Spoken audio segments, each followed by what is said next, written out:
Shalom, selamat pagi dan semangat pagi. Buah keheningan adalah doa. Buah doa adalah iman. Buah iman adalah cinta. Buah cinta adalah pelayanan. Buah pelayanan adalah damai.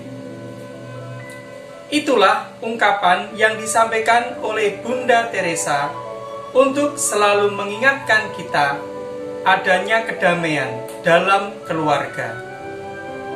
Relasi timbal balik antara orang tua dengan anak-anak yang mesra dan harmonis. Mengapa kita harus menghormati orang tua? Apa yang dapat kita lakukan untuk dapat membalas kasih dari mereka?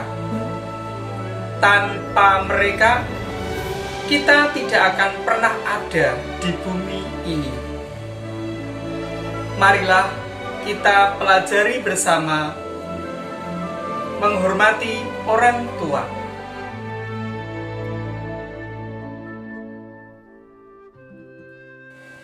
Hormat pada orang tua. Kutipan dari Bunda Teresa. Waktu untuk keluarga. Kasih berasal dari rumah. Cinta hidup dalam keluarga. Maka dari itu, mengapa banyak terjadi kesedihan dan ketidakgembiraan dalam dunia saat ini? Semua orang saat ini hidup sangat terburu-buru. Ingin lebih bertambah kaya, ingin lebih berkembang, dan seterusnya. Sehingga anak-anak hanya punya sedikit waktu dengan orang tuanya. Orang tua hanya punya sedikit waktu bagi mereka sendiri. Dan akhirnya, perdamaian dunia mulai terkikis dari dalam rumah. Dasar kita menghormati orang tua ada 3. Yang pertama, kewajiban sebagai manusia. Yang kedua, 10 perintah Allah, khususnya perintah Allah keempat, hormatilah ibu bapamu. Dan yang ketiga, kitab suci. Dari kitab Yesus bin Sirak, bab 3, ayat 12 sampai 16. Dan surat Rasul Paulus kepada jemaat di Efesus, bab 6, ayat 1 sampai 3. Ungkapan dari Monsinyur Albertus Sugio Pranoto. 100% Katolik, 100% WNI. Jika kita merasa sebagai orang Kristen yang baik, kita semestinya juga menjadi seorang patriot yang baik.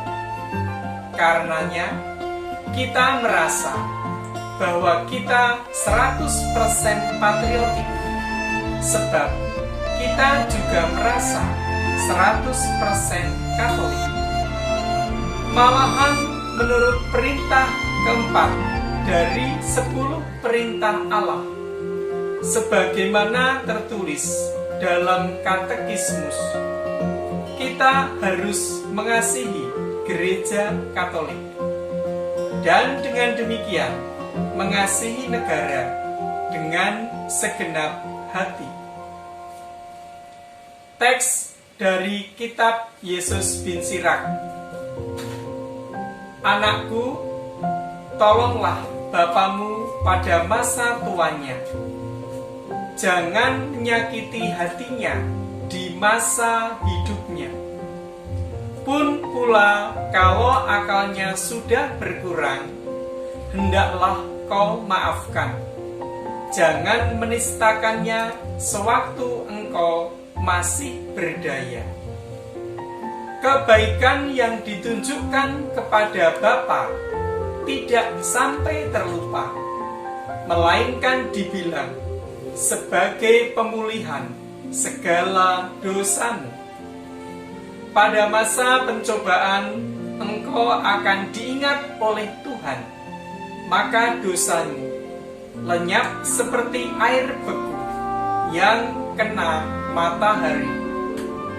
Serupa penghujat, barang siapa meninggalkan bapaknya, dan terkutuklah oleh Tuhan orang yang mengerasi ibunya. Pesan dari kitab Yesus bin Sirak tersebut bagi kita adalah menolong orang tua di masa tuanya. Hormatilah ibu bapamu. Tidak menyakiti orang tua di masa hidupnya, tidak membohonginya, dan tidak boleh menistakannya. Teks surat Rasul Paulus kepada jemaat di Efesus, bab 6 ayat 1 sampai 3, tentang taat dan kasih. Hai anak-anak, taatilah orang tuamu di dalam Tuhan, karena haruslah demikian. Hormatilah ayahmu dan ibumu. Ini adalah suatu perintah yang penting, seperti yang nyata dari janji ini, supaya kamu berbahagia dan panjang umurmu di bumi.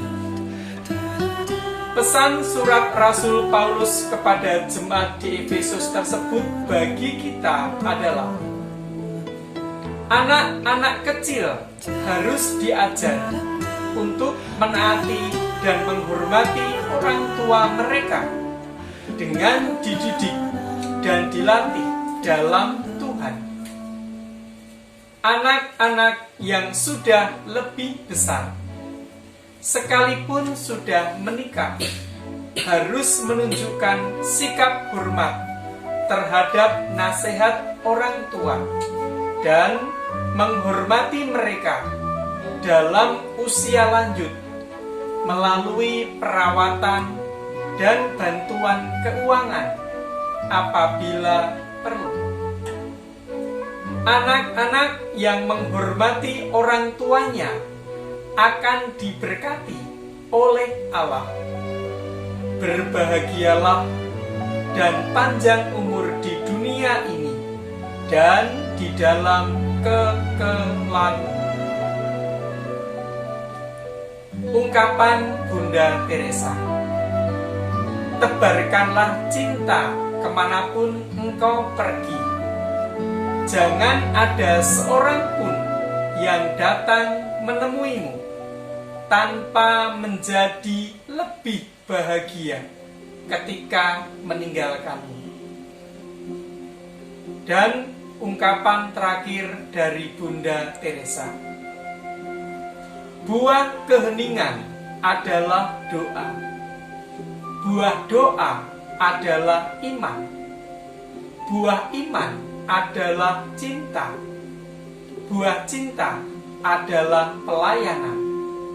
Dan buah pelayanan adalah damai.